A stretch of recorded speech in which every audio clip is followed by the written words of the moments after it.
Good evening, I'm Bo Williams, and welcome to The 7. Let's get a look at the big 7 stories happening right now. And topping the list, tariffs are on the minds of Americans tonight, from your leaders in D.C. to the business owners and their customers here in East Tennessee.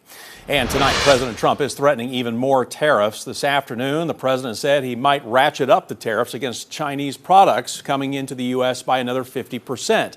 That is, if China does not pull a 34% tariff hike by tomorrow. If we can make a really fair deal and a good deal for the United States, not a good deal for others. This is America first.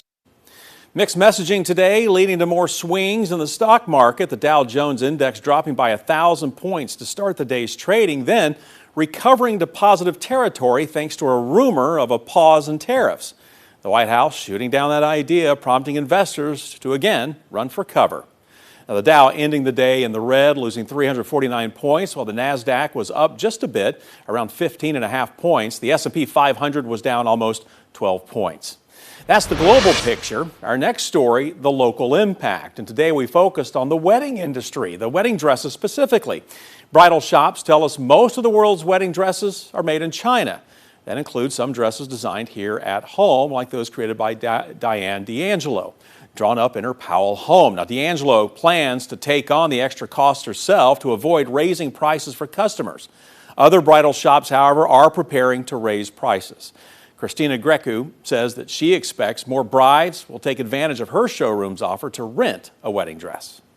I'm planning to increase a little bit the prices, but in the same time, I'm offering them, if they want something different, to offer them the possibility to customize the dress if they don't want to purchase it, and to rental as well. It's going to affect my bottom line, but I feel that's just going to be the cost of doing business at this time until things get straightened out. If President Trump implements his new taxes on imports from China, U.S. tariffs on Chinese goods would reach a combined 104%.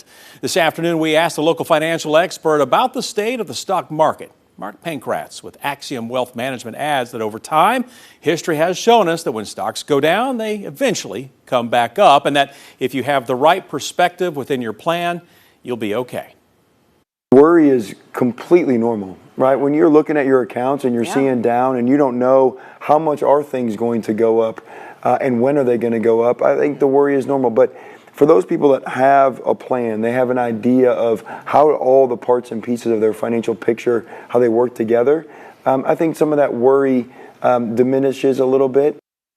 Pankratz also saying this afternoon that we are leaning into a bear market right now, generally defined when a stock index drops by 20% or more from its last recent high mark, as opposed to a bull market, which is a market that's consistently increasing in value.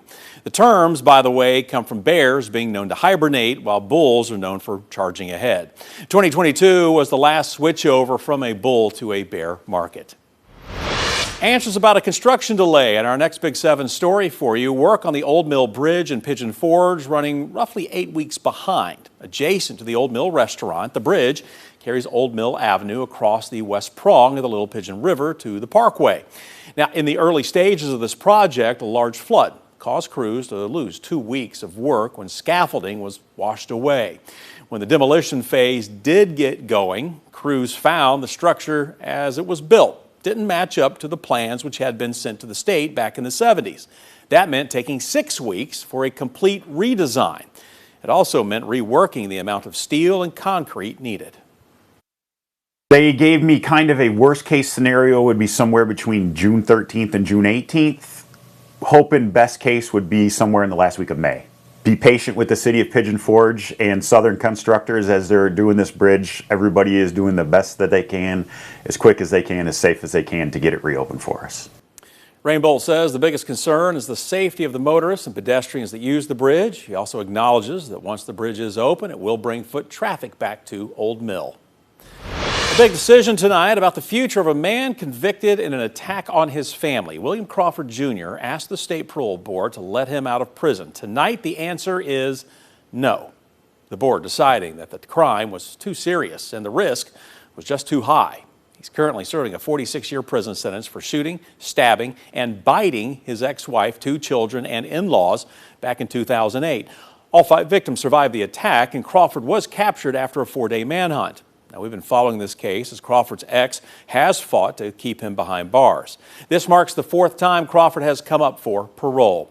Now, officers from several communities wound up helping in a big chase this morning. Tonight, we're getting to see where it all ended. In this picture, posted to social media by Tennessee Highway Patrol on the eastbound side of I-40 near the Hall of Fame exit. Well, it started in Sweetwater and a traffic stop about expired registration. Now, police there say the driver and passenger gave fake names to an officer, and then they drove off. Loudoun County Sheriff's deputies took over as the chase moved into that community, then to Knox County. Eventually, a law enforcement stop stick brought an end to the chase here in Knoxville. Sweetwater police say a plastic bag containing more than an ounce of meth was thrown out during the chase. This afternoon, the driver, Nathan Hatfield, has been charged with meth possession, evidence tampering, reckless driving, and more.